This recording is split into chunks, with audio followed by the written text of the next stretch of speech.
40 वर्ष की उम्र में थे काही की આજે તમારા સાહેબ 30 बरस लाग्यो है, अजून तागली सगळी मजा बाकी है, अजून इतना इतना 2-3 टाबर हुआ म्हणून काही उगो, पण अजून तो घनी बाता देखनी है माने। और भगवान महावीर राजपुत्र थे, जंगल पे निकले रियलाइजेशन करने के लिए कि आत्मा कितनी ज़्यादा फैल सकती है, आत्मा का कितना ज़्यादा विकास हो सकता है। ये देखने के लिए सबसे पहले तो उन्होंने संकल्प किया कि जहाँ मुझे कोई पहचानने वाला है नहीं, जहाँ मेरे सगे संबंधी कोई है नहीं, वहाँ जाकर मैं साधना करूँगा, ताकि वे मुझे जो कष्ट देंगे वो कष्ट सहन करने की मुझे कितनी ताकत है ये मुझे देखना है। Life is challenge, meet it, इस तरह का उन्होंने संकल्प किया और अनार्य भूमि में गए, जहाँ कुत्ते पीछे भोंकते हुए लगते थे, लोग लाठी काठी लेकर के आते थे कि ये आदमी कौन आ गया, हमारी बस्ती में ये कौन आ गया। इस तरह से लोग उन पर डाउट लेते थे, उनको चोर समझते थे, उनको डाकू समझते थे, उनको उचक्का समझते थे।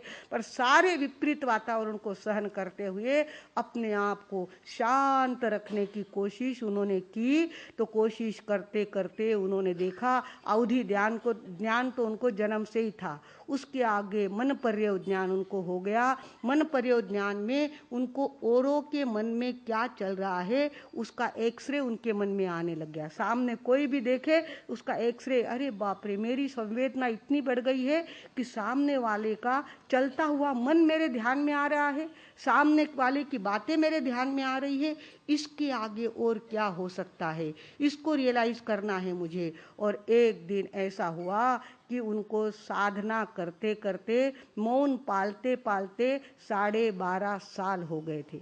12.5 साल के बाद गोदू आसन में वो बैठे थे, जैसे गाय को दूने के लिए बैठते हैं, पंजे पे बैठते हैं और बीच में घुटने के बीच में बर्तन रख करके गाय दूते हैं। उनको खुद को इतना ज़्यादा जागरूक रखना था कि कहीं भी मुझे आराम लेना नहीं है। ऐसा आसन कितना कठिन होता है, पंजे पे बैठना, ऐसे बैठना, ऐसे बैठे हुए थे और अंतर में गहराई में उतरे हुए थे। और एकदम से उनके आत्मा पर लगे हुए सारे घाती कर्म बाजू में हटे और एकदम से केवल ज्ञान का प्रकाश उनकी आत्मा में हो गया। रुजु बालुका नदी के किनारे उनको केवल ज्ञान की प्राप्ति हो गई और 3 लोक का सारा ज्ञान उनको स्पष्ट होने लग गया कि अरे बाप रे, ये नरक, 1 नरक, 2 नरक, 3 नरक, 4 नरक, 7-7 नरक नीचे है, 12-12 स्वर्ग ऊपर है। अपन तो उठाते जीव और लगाते हैं तालू को, अरे कौन देखा नरक,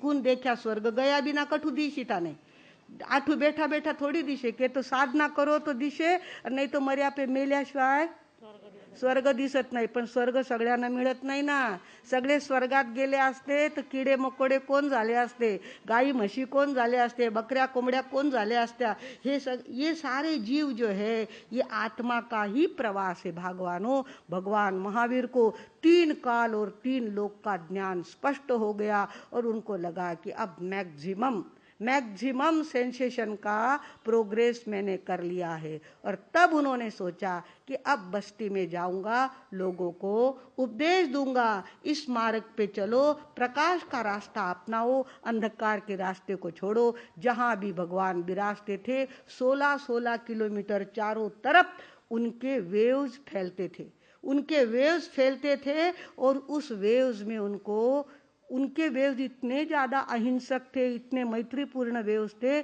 कि उस वेव्स के बीच से अगर बकरी और शेर पड़ोस में बैठ जाए तो शेर को लगता नहीं था कि बकरी में खा लूँ।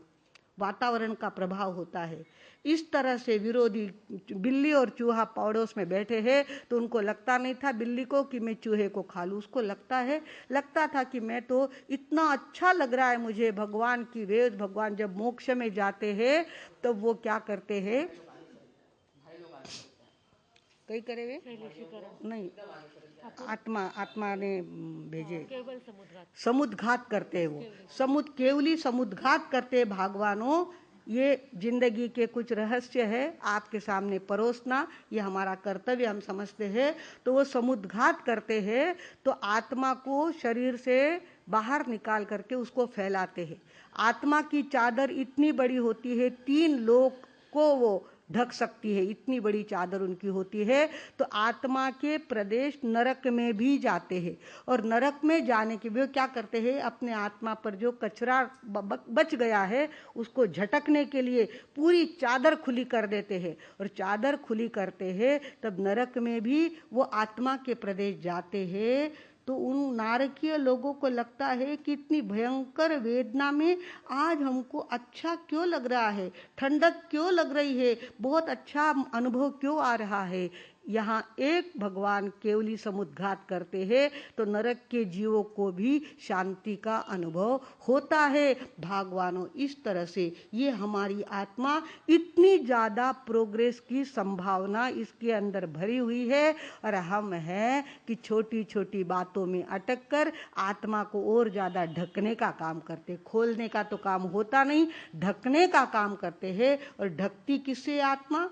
हम इंद्रियों के वशीभूत होकर के और आसक्ति में अटक करके, राग की भावना में अटक करके और उसमें चिपक जाते हैं। तो हमारी आत्मा खुली तो होती नहीं है, ज्ञान का जागरण तो होता नहीं है, और ज़्यादा उस पर क्या आ जाता है, पट्टा अड़वा जाता है। भगवान ने कहा है तुझे सिर्फ ज्ञाता और दृष्टा बनना है। ज्ञाता और जानो और देखो, जानो और देखो, अति आवश्यक ड्यूटी है उतनी करो, बाकी पंचायत करो मत।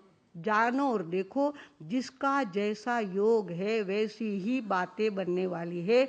तेरे करने से कुछ भी होने वाला है नहीं। तू चाहेगा कि मैंने किया इसके लिए इतना हुआ, वो होना था इसके लिए हुआ। तुझे जवान किसने बनाया? ऐसे खींच खींच करके जवान बना तू। अभी तेरी हाइट इतनी थी, छोटा था, हाइट बढ़ती गई। किसने हाइट बढ़ाई? अपने आप बढ़ी ना हाइट, अपने आप हाइट बढ़ती है, अपने आप क्या कहते हमारे साहब थे कहीं क्यों माता चाहिए झुको कर सका, चाहिए जैसे कर सकते हो ना आप, तो आपको हम कहेंगे खड़े रहो, खड़े रह गए। हम आपको कहेंगे एक पैर खड़ा करो, एक पैर ऊपर करो, एक पैर ऊपर कर लिया, दूसरा पैर ऊपर करो, करो। दो ही पग ऊपर करने ने उभा रहने बताओ है कि तान में ताकत।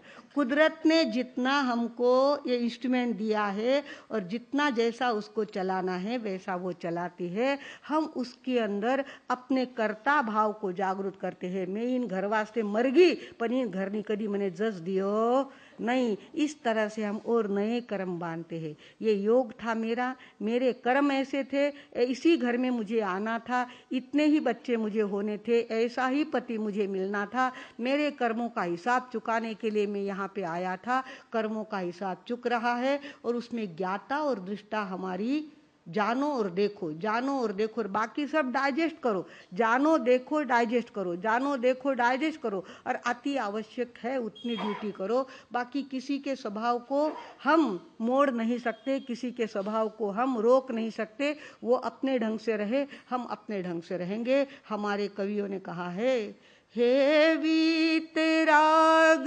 भगवान शरण में तेरी, हे वीतराग भगवान शरण में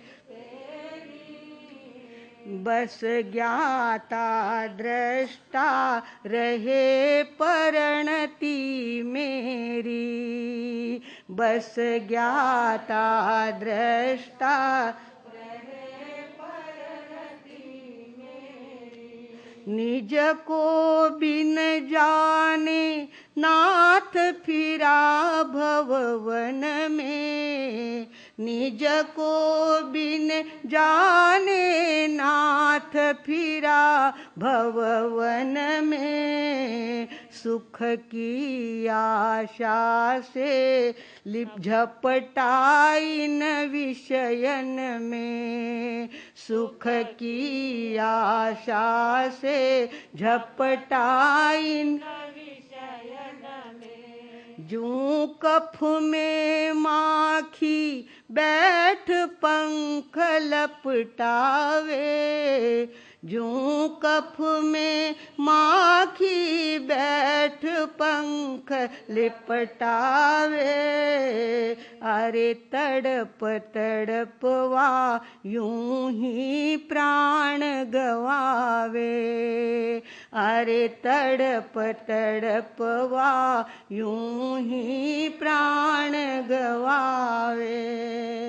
त्यों इन विषयन में मिली दुखद बहु फेरी,